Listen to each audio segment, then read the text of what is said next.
And we're here today to hear what you have to tell them, so. Nick? Off you go.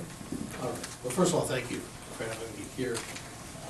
I will presume to think that I know better what's for the city of Macedonia than you folks. I simply want to give you the facts, talk plainly, let you ask questions if you have. I'm not a fan of mayor's courts generally, as is most of the country. There are only 2 states in America who still allow mayor's courts. And as our late Chief Justice Moyer said, we should allow Louisiana to stand alone. His last words in his life that he said to me was that we will clear this up and end mayor's courts. I promise you.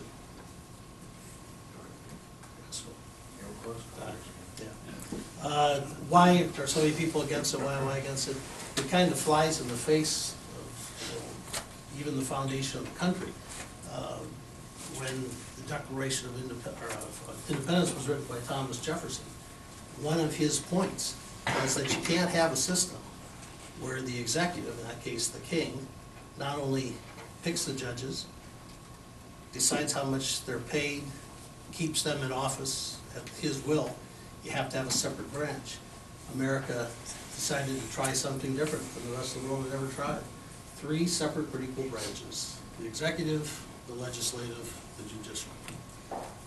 When you have a situation where, and again, I am not suggesting the mayor and I are friends, that there's been corruption in your court. I'm simply saying that a mayor's court allows for and provides for everything from favoritism to profit motive to special interest. You say, how does that happen?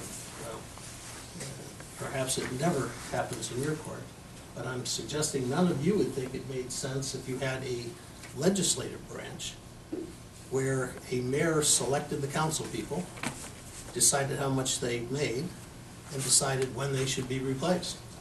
Now, that's certainly a power I'm sure the mayor would like. I know from my days I would have loved to have that power as a legislator.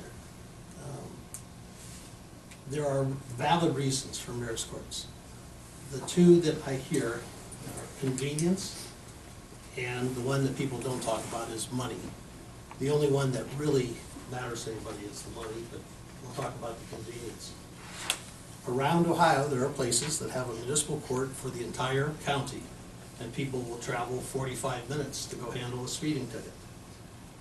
A mayor's court in a little town, pick one, I don't know, Bowerstown, Ohio, keeps you from having to drive into New Philadelphia. Here in Macedonia, not only have you become more and more a part of the court's role, I mean, we use your jail as part of our program for drunk driving offenders from all the jurisdictions. We send them here to your jail. With all the inconvenience you've suffered with Route 8, you are just minutes away from the courthouse. I live in the northern part of Cuyahoga Falls. I actually have a peninsula mailing address. And the theater that my wife and I frequent is the Cinemark here. The Home Depot I go to is the Home Depot in Macedonia, simply because it's only 6 to 8 minutes down the road from me. In fact, when I left to come here, I decided to cut through the Commons just to see how the traffic problems were, which you've had. I left to come here at 5:45 to be here at 6:30, just so I could see. I was here before 6. I was here 5 till 6. Amazing, isn't it? And I thought the only snag I had was coming out of the Commons for a second. So what I'm saying is I don't see it as a great inconvenience for anybody. I think you'll find that in your court, many of the people who are cited aren't from Macedonia anyway. They're from other towns, and so it isn't like it's some convenience for them to come here. So let's cut to the chase about money. Most courts in the state of Ohio, it costs money to operate courts. Most courts do not bring in enough money to cover their costs. The reason is sometimes the greatest users of a court are the least able or willing to pay fines, costs. They're the people going to jail, things such as that. They're the people put on probation. Oftentimes they are of lower economic stature, and that's why they're committing crimes. We have the great advantage. We built this new courthouse, and with all the hoopla, what's this gonna cost or whatever, we have been so financially successful that at this point in time, we have paid the construction debt more than 4 years into the future. I mean, we're not just breaking even. And you say, well, how is that possible? Well, a couple different ways.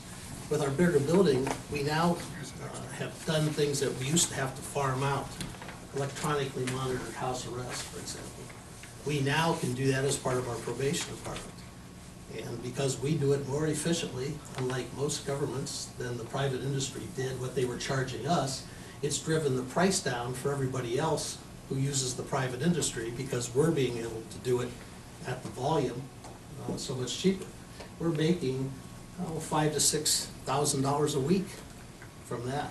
Of that, probably 2/3 of it is profit. We are pouring that back into the system so that the people are paying less to get our service than with a private company. We are getting the profit, which we give back to the taxpayer in what we're doing. For that reason, we are one of the few states, or few courts in the state, that do not cost money to operate anymore. This year, we'll not only make 4 years in advance payments, we'll continue to get further and further into the future, but we will make a profit on top of that. Now, mayor's courts make a profit. And why do they make a profit generally? They generally make a profit because they don't do the hard stuff. If someone shows up here and gives you trouble, the magistrate simply can say, I transfer this matter to Stow, let Hoover worry about it. People plead not guilty, send them to Hoover. Now, that's fine, but I can tell you some of the things that people tell me that they do in mayor's courts, I'm not sure I even believe. I pulled just your website, the city website, and under the clerk, it says that, among other duties, responsible for monitoring cases assigned to probation, conducts all pre-sentence investigations, and the sealing of records for the courts. If that is really true, if your clerk of your mayor's court is actually, if you are running probations through here, I'm telling you, you have to have certified probation officers now. That alone would be a violation of law. I doubt that your clerk is doing that, but I don't know. I mean, that's what your website says. If your clerk is conducting pre-sentence investigations, I wonder what training or experience one would have in doing that. I mean, we have a staff that does that kind of stuff.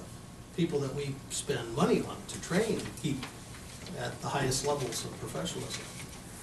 So you get back to, how does it all work financially? If you're not paying part of the court's deficit, and in our case, because we make a profit, you are not, it means if you sent all your cases to us, 100% of your fine money would come back to you. Your court cost would stay with us, which, if you are running your court costs are only supposed to be the amount it costs you to run your court. So you say, okay, maybe we're breaking even. Maybe we bring in enough from court costs to pay for our court.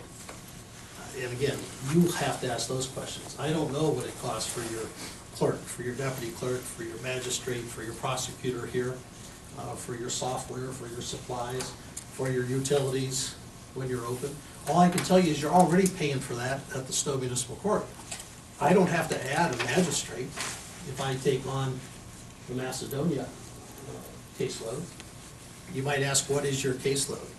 Your caseload amounts to about 2% of our total caseload now. You filed about 2,000 cases last year, 1,500 of them you handled in mayor's court, 500 of them came to us already. If you were to send them all to us, I guess it might mean that you'd have 5% of our cases. A very small number. What I'm saying is it wouldn't cost us anything to absorb that. The 2,000 is what our officers summons into court here, and then they adjudicated 1,500 or 1,400, you say, and then the rest comes down to you. Is that the... Yeah, I'd say, if you want the exact numbers, I would say, I have them, actually.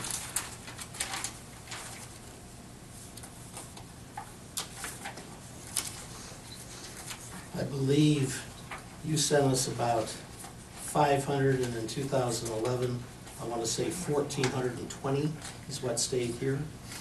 You have to file a report now with the Supreme Court. What happened was, before mayor's courts didn't have to answer to anybody. So now they're having to give that Now you information. have to give that information. You'll see here under Macedonia, looks like 492. Okay. This is in 2011. We have it as 2.4% of our total cases, which are some 20,000, I guess. And from your report, we would have pulled off your total. You have to file a report. Oh, that's right. Okay, that's right. Now, Okay. and that report, I mean, these things cost you money to produce too. You have to have the software and everybody else to do it. I had actually done a compilation. I don't see here close, I can't, oh, here it is. In 2011, 1461 was your total. 814 was the last filing that I showed for 2012. It looks like the numbers are a little less, actually, from last year. And that's true around the state. Case numbers are done. So from your money, if your 1,400 cases, let's say that if you want to do a real analysis, you have to ask your clerk, how much should we take in from those 1,400 cases? Of that, how much went out to go to other agencies as required by law? For example, in the bigger municipal court, we take in millions. We send off money to a list of folks that would make you choke just to see it. I think we send something in the vicinity of, I got the exact numbers, $90,000 to the Victims of Crime Fund, $400,000 or $500,000 to the Public Defenders Fund. Such things as the Board of Pharmacy, we send $31,000. And the oddity of that is, what happens is the legislature says, we don't want to raise taxes, but we got to come up with a way to pay for how do we investigate and prosecute bad pharmacists. So what they do is they make an add-on to court costs in the municipal courts. You collect it and ship it to us. Now, we happen to be successful for other reasons too. We are big. It might surprise you to hear, I mean, we're the 7th biggest municipal court in the state of Ohio. The ones serving Cleveland, Columbus, and Cincinnati are the big 3. After that, Toledo and Akron are the next tier. And the tier after that is Canton, Stow, and Claremont County, suburb of Cincinnati. We'll pass Canton next time. And that's because people like Macedonia, Sagamore Hills, Twinsburg Township continue to add people. Our population of our district is about 193,000 right now. To give you an example, when I became judge 17 years ago, I think the population of our district was about 150,000. Obviously, that is the same as adding a city the size of Cuyahoga Falls or Stowe to our jurisdiction just during my career. Big difference in the number of judges between those folks. Yeah, in fact, we're the 7th biggest court. The next court that in the top courts that only have 2 judges, I think goes down to like number 13. Everybody else has 3 or more. I'm not even suggesting we're overworked. I mean, we have a suburban population. Our people are easier to get along with than most of the crowd in Akron. Our people pay their fines and costs. They show up for court at a much greater frequency than other courts. For example, juries. I had a jury trial yesterday. To have 18 people to start my jury, we requested 20 people show up. That's just a letter in the mail. 18 showed up, 18 out of 20. Try that in Barberton. Try that in Akron. You'd be lucky if you got 6 out of 20. And that all makes us proud, but it also makes us more financially feasible. Things work better. I'm guessing that in the old days when the court cost you money, there was a logic to have mayor's court, because that percentage we talked about, 2.5% or whatever that your cases were, if you're paying a portion of the deficit of a court, that portion is determined by your percentage of the cases in the court. So if there's a deficit, we're gonna pay 2% of whatever that deficit. It's more complex than that, but for basic thought, you could use that, for example, you can never pay more than your fine money, meaning that you can never go in the hole. But I will tell you, in our worst year, the $250,000 deficit 5 years ago, before we moved and before we could do what we've done, that would have cost Macedonia, if you had sent all your cases to us, about $8,000. Your fine money would have been 2 or 3 times that. It seems to me that there was a few years back that amount had went up. Was that when you guys first moved from Cuyahoga Falls to Stow, or so there's no longer a deficit? Stow no longer subsidizes at all. It's all, Stow never has. Oh, they never have. Okay, so that was okay. Stow last year, the city of Stow actually got $120,000 in addition to their fines and costs because of the profit. The rest of you don't share in profit. Profit is kept by the host city because the host city eats the majority of a deficit. And that's the reason I can't say that you would pay 2.5% of a deficit. Okay. It's more complex than that. The host city pays more. If in fact If there is one. And I can tell you right now, say this year we've paid over $500,000 in additional payments on the construction costs. So the city of Stow not only hasn't paid a dime. You were reading in the paper, because Robart from Cuyahoga Falls was not wanting to scream, you know, the sky is falling. You people are gonna take it on the chin. And I kept saying, let's see. Well, here we are, 4 years later, and the let's see comes out that we make a profit. We have 10,500 people in the city, about that 10,000 people. 10.5 is what I. It's a- What's a comparable size that sends all their business to Stow Municipal Court? Well, the comparables, City or- well, Hudson's way bigger. Talmadge and Twinsburg both have about 17,000. When I think of our cities, I think of Cuyahoga Falls, Stow, Hudson, Talmadge, Twinsburg, and then Macedonia. As And far as our size size going down. That's right. Twinsburg and Talmadge are much bigger players in the court, sending all their cases. Talmadge was 10% of our cases, Twinsburg 11%. Both of them made a profit from the court last year of slightly more than $100,000. It would be insane for them to have a bear's court because they're gonna make that profit. When you figure out if you made money or lost money, I bet you lost money, to tell you the truth. Because if someone tells you, this is our fines and cost, you have to say, well, that isn't good enough. Tell me how much of that cost got sent to someone else. The fines we would have gotten, whether it went to Stow or stayed here in our court, what's left? And from what's left, you gotta figure out what a clerk's cost you. Cost you on the mayor's court. And so as you cut down through that, it's not real easy for me to gain support locally. When you show up and say you're against mayor's courts, right off the bat, the mayor has to say, is this guy saying I do something wrong? Or I'd hire someone who does something wrong? I certainly hope, Don, you don't think I'm saying that. The other thing is that the people that you grow to know and love are impacted by the loss of the mayor's court. You know, I don't know your clerk or your deputy clerk for that, but they say, well, you take that away, I lose my job. So if we send everything to the falls, we have no reason at all to have a clerk or an assistant clerk?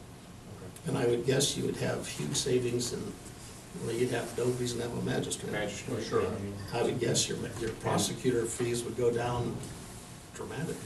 If you're paying by the hour, I don't know how you're paying my road. That's the question. If the city sends their files to mayor's court, do they pay a prosecution fee, or is that part of the court, or not? How's that handled? Your prosecutor comes with your No. cases. If we would do away with mayor's court Yes. and send everything to Stow Municipal Court, then are we charged prosecution fee? Your choice. You can either keep your own prosecutor to handle your cases, All right. or you can farm that out or hire a group. For example, most courts, we have 16 prosecutors in our court, which is a huge number. Yeah. Most courts have, 4 or 5. The reason is we have more well-heeled cities, I guess. I hear rumor of people paying $75,000, $100,000 for a prosecution, which would be twice what it would cost you to hire one of the other, or put together a consolidation. You have an excellent prosecutor in Myra Severin. And again, I don't know how So you pay we her. could keep her and send her along with our Yeah, cases, it's- or, But the reason I say, What I'm trying to understand is, I'm sorry, if we decide we don't want to keep the prosecutor, then the Stow prosecutor would handle it? you could contract with the Stow. So you would have to contract with Stow? And if I did that, I'd probably contract with Maestros from Twinsburg, or somebody that's closer, because you want somebody that's there to pick up the phone, I see. you know, and answer you, where you please get to know. With our caseload, what do you imagine that would cost, Judge? I would guess you could hire part of them to do it for, $40,000 to $50,000. And part of which, and I think maybe less, right? One of the savings you get is here you probably have, and should have a prosecutor present during mayor's court. Often mayor's courts will have the prosecutor there who will call the cases up even. We do that. Sure. In our court, so your prosecutor, even if you kept everything the same, and your prosecutor didn't have to come to be in traffic court or arraignment court, if you're paying by the hour, you would save dramatically there. So you don't have to show up for pre-trials, trials? Trials.